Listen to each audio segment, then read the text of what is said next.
मदनपुर एक छोटा सा गांव था जो चारों तरफ से घने जंगल से घिरा हुआ था। गांव बहुत ही खुशहाल और हरे भरे खेत, साफ हवा और मीठे पानी का कुआं गांव की पहचान थी। लोग मेहनती और सच्चे दिल के थे।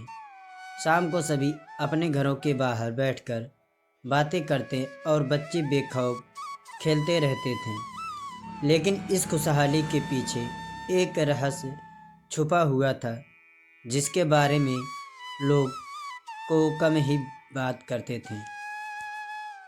मदनपुर के पास ही एक जंगल के अंदर एक पुरानी गुफा थी।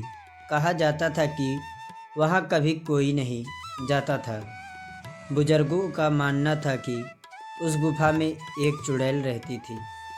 उसका नाम छाया था। दिन में गुफा शांत रहती, लेकिन रात होते ही वहाँ से अजीब आवाज़ें आने लगती।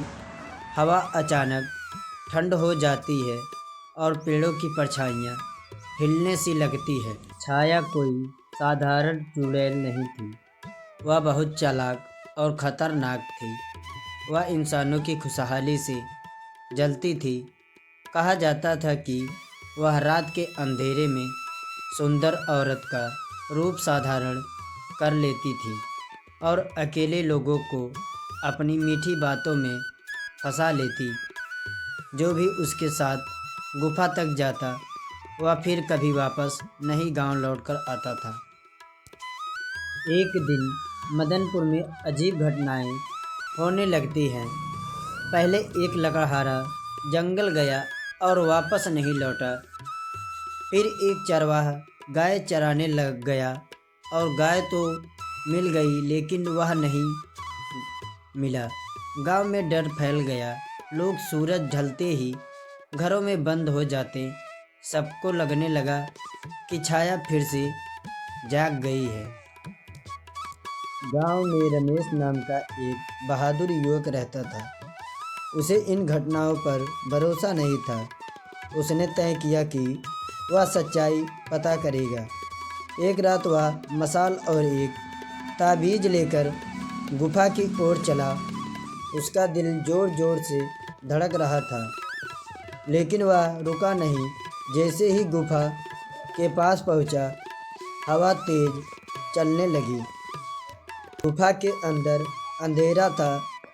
अचानक रमेश के सामने एक सुंदर औरत प्रकट हुई और उसकी आंखें चमक रही थीं। वह छाया थी। उसने मीठी आवाज़ में रमेश को पास बुलाया, लेकिन रमेश ने ताबीज निकाल लिया।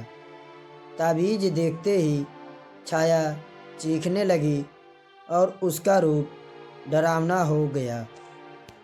रमेश ने हिम्मत जुटाकर मंत्र पढ़े, जो उसे एक साधु ने सिखाए थे। गुफा हिलने लगी।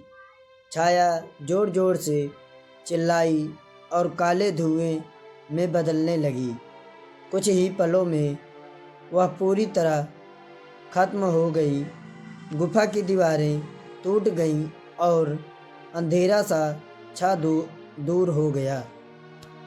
सुबह होते ही गांव वालों ने देखा कि जंगल अब शांत है।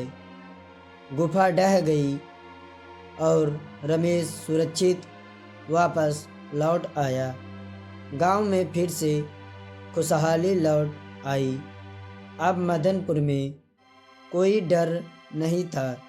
लोग आज भी उस कहानी को याद करते हैं और कहते हैं, हिम्मत और सच्चाई से हर बुराई को हराया जा सकता है।